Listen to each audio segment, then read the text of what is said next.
Aditya Degree Colleges, leading companies లో 10,000 plus placements with 13.5 lakhs highest package.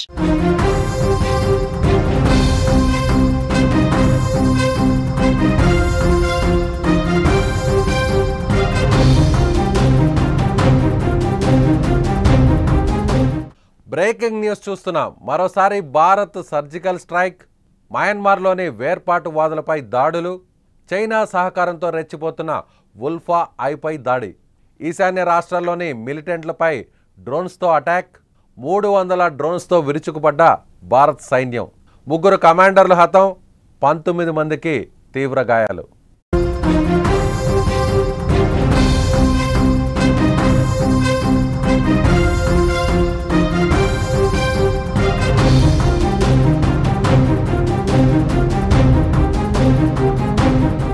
పాకిస్తాన్పై operation Sindoor తర్వాత భారత్ మరోసారి surgical స్ట్రైక్ని చేపట్టింది. అయితే ఈసారి పాకిస్తాన్ మీద కాకుండా ఈశాన్య రాష్ట్రాల్లో చైనా సహకారంతో రెచ్చిపోతున్న వేర్పాటువాదులపై ఈ సర్జికల్ స్ట్రైక్ని చేపట్టింది. మయన్మార్లోని వుల్ఫా ఐ అంటే united liberation front of Asom independent వేర్పాటు సంస్థతో పాటు మరో సంస్థ national socialist council of Nagaland Khaplang సంస్థ స్థావరాలపై డ్రోన్లతో విరుచుకుపడింది. ఒకేసారి 300 డ్రోన్లతో ఏకకాలంలో ఈ దాడులు చేసింది. ఈ దాడుల్లో వుల్ఫా ఐ సంస్థకు సంబంధించిన 3 కమాండర్లు చనిపోయినట్లు ఆ సంస్థ స్వయంగా ప్రకటించుకుంది. మరో 19 మంది తీవ్రంగా గాయపడినట్లు చెబుతోంది. భారత సరిహద్దుల్లోని మయన్మార్లో నాగా స్వయంపాలిత ప్రాంతమైన హోయత్ బస్తీలోని వుల్ఫా ఐ తూర్పు కమాండ్ ప్రధాన కార్యాలయం, అలాగే వక్తం బస్తీలోని 779వ శిబిరంతో పాటు మరో 2 శిబిరాలు లక్ష్యంగా ఈ దాడులు జరిగాయి. ఈ దాడులు ఏకకాలంలో 2 గంటల పాటు నిర్విరామంగా కొనసాగినట్లు తెలుస్తోంది.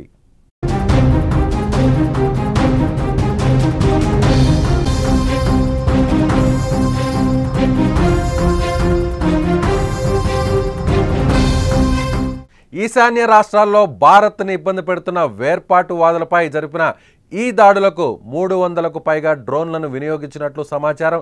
ఈ దాడుల్లో వుల్ఫా ఐ అగ్ర కమాండర్ నయన్ మేది అలియాస్ నయన్ అసోం మరణించినట్లు వుల్ఫా ఐ తెలిపింది.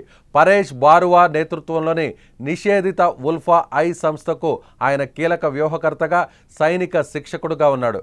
అలాగే ఈ డ్రోన్ దాడుల్లో NSCN-KKకు సంబంధించిన శిబిరాలు కూడా పూర్తిగా దెబ్బతిన్నట్లుగా తెలుస్తుంది. కాగా నయన్ అసోం అంత్యక్రియలు నిర్వహిస్తున్నటువంటి సమయంలోనే శిబిరంపై మరోసారి క్షిపణి దాడి జరిగిందని వుల్ఫా ఐ పేర్కొంది.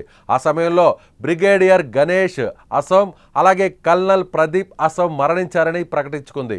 ఈ దాడులకు ప్రతీకారం తీర్చుకుంటామని స్పష్టం చేసింది. మయన్మార్లోని కచిన్ ఇండిపెండెంట్ ఆర్మీ, నాగా తిరుగుబాటుదారులు, పాక్ గూఢాచార సంస్థ ISI, ఆఫ్ఘన్లోని ముజాహిద్దన్తో వుల్ఫా ఐకి సంబంధాలున్నట్టుగా తెలుస్తుంది. మరోవైపు దీని వెనక చైనా సపోర్ట్ కూడా నడుస్తున్నట్టుగా సమాచారం. మయన్మార్లోని నిషేధిత వుల్ఫా ఐ శిబిరాలపై డ్రోన్ దాడులు చేయలేదని భారత్ సైన్యం ఆదివారం స్పష్టం చేసింది. వుల్ఫా ఐ చేసిన ప్రకటనను భారత్ సైన్యం ఓ ప్రకటనలో ఖండించింది.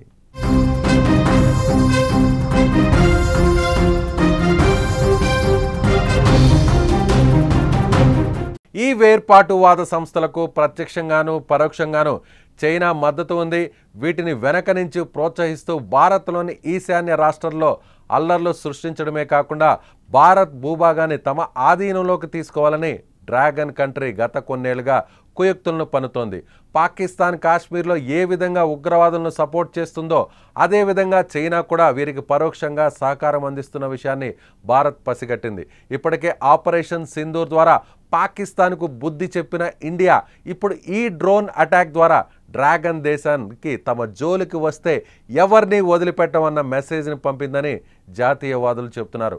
భారత్ దాడుల విషయాన్ని బహిరంగంగా ప్రకటించకపోయినా తమ దేశాన్ని ఇబ్బంది పెట్టేవారు ఉగ్రవాదులైనా సరే, వేర్పాటువాదులైనా సరే, ఏ మూల దాక్కున్నా అటాక్ చేస్తామన్న సందేశాన్ని శత్రు దేశాలకు పంపినట్లుగా చెప్పుకోవచ్చు ఈ దాడిని.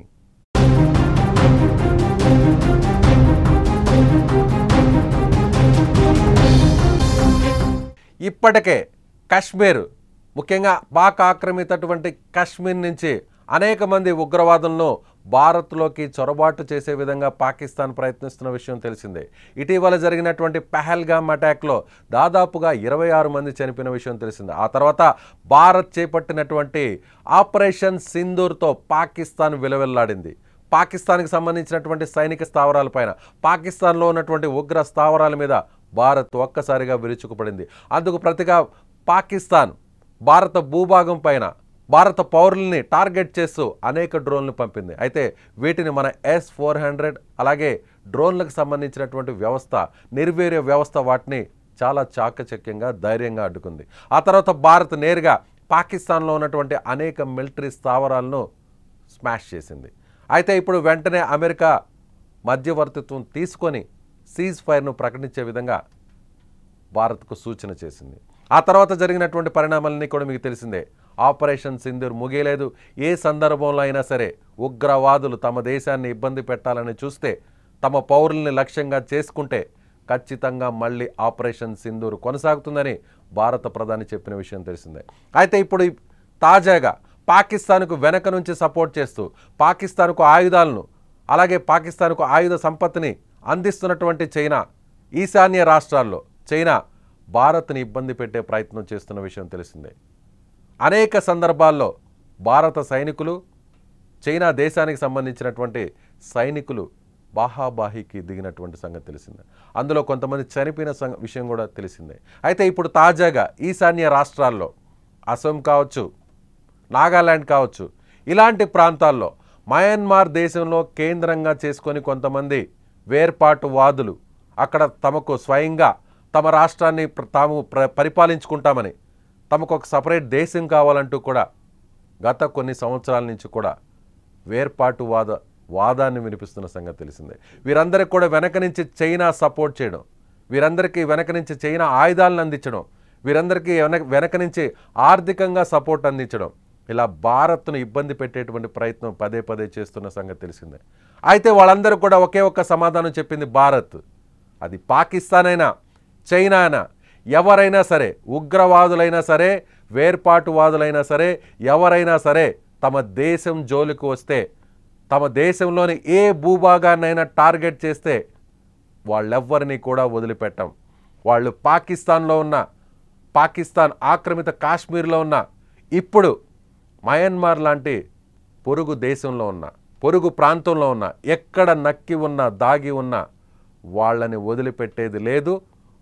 వాళ్ళ వెనుకున్నటువంటి వారు, వాళ్ళని లీడ్ చేస్తున్నటువంటి వాళ్ళు టాప్ కమాండర్స్తో సహా లేపేసింది భారత్. 3 టాప్ కమాండర్లు ఈ దాడుల్లో చనిపోయారు. అయితే భారత్ ఈ విషయాన్ని అధికారికంగా ఎక్కడ కూడా ప్రకటించలేదు. అయితే ఉల్ఫా ఐ మాత్రం స్వయంగా ఈ దాడుల గురించి చెప్పింది. ప్రపంచానికి ఈ దాడుల గురించి తెలియకపోయినా కూడా నేరుగా స్వయంగా ప్రకటించుకుంది ఉల్ఫా ఐ. భారత సైన్యం తమ మీద దాడి చేసింది. భారత సైన్యం ఒక్కసారిగా 300 డ్రోన్లను తమ మీదకు పంపింది. తమ టాప్ కమాండర్ చనిపోయినటువంటి క్రమంలో, అతనికి అంత్యక్రియలు జరుపుతున్నటువంటి సందర్భంలో కూడా మళ్ళీ మరొకసారి దాడి చేసింది. ఆ దాడిలో మరో 2 టాప్ కమాండర్లు కూడా చనిపోయారు అంటూ స్వయంగా ప్రకటించుకుంది ఉల్ఫా ఐ. ఉల్ఫా ఐ నాగాలాండ్లో అక్కడున్నటువంటి స్థానికులను ఇబ్బంది పెట్టే ప్రయత్నం చేస్తుంది. అక్కడున్నటువంటి ఆర్థిక అసమానతలను, కొంతమంది పేదవారిని తమ వైపు ప్రలోభాలు పెట్టి తమ సంస్థలోకి జాయిన్ చేసుకొని భారతదేశాన్ని, భారత సైన్యాన్ని ఇబ్బంది పెట్టాలనేటువంటి ప్రయత్నాలు చేస్తున్న విషయం తెలిసింది. వీళ్ళ వెనక అటు పాకిస్తాన్ పరోక్ష సహకారం, మరోవైపు చైనా. సో ఇప్పుడు చైనాకు కూడా చెప్పకనే చెప్పింది భారత్, తమ జోలికి వస్తే ఎవరిని కూడా వదిలిపెట్టమంటూ ఒక స్ట్రాంగ్ మెసేజ్ని పంపింది ఈ దాడుల ద్వారా. అది కాశ్మీర్లో అయినా సరే, పాకిస్తాన్లో అయినా సరే, ఇప్పుడు మయన్మార్లో అయినా సరే, ఎవరైనా సరే తమ జోలికి వస్తే, తమల్ని ఇబ్బంది పెట్టాలని చూస్తే వాళ్ళని వదిలిపెట్టం, వదలబోం. ఎక్కడ దాక్కున్నా, ఏ మూల, ఏ గదిలో దాక్కున్నా, అది ఏ శిబిరమైనా సరే, ఏ క్యాంప్ అయినా సరే వాళ్ళని వదిలిపెట్టేది లేదు అనేది మరొకసారి సర్జికల్ స్ట్రైక్స్ ద్వారా, డ్రోన్స్ అటాక్ ద్వారా భారతదేశం మన శత్రు దేశాలకి ఒక ఖచ్చితమైనటువంటి సమాచారాన్ని పంపింది. మీరేమనుకుంటున్నారు? ఆపరేషన్ సింధూర్ తర్వాత డ్రాగన్ కంట్రీకి ఇచ్చినటువంటి హెచ్చరికను ముఖ్యంగా మయన్మార్లో ఉన్నటువంటి వేర్పాటు వాదులను, అక్కడ ఉన్నటువంటి మిలిటెంట్స్ను డ్రోన్స్ అటాక్ ద్వారా ఏకకాలంలో 300 డ్రోన్స్ ద్వారా అటాక్ చేసి, అది ఏ దేశమైనా భారత్ జోలికి వస్తే వదిలిపెట్టేది లేదు, వాళ్ళ వెనకున్న వారికి ఒక సరైనటువంటి మెసేజ్ను భారత్ పంపిందనుకుంటున్నారా? మీ అభిప్రాయాన్ని కామెంట్ రూపంలో తెలియచేయండి.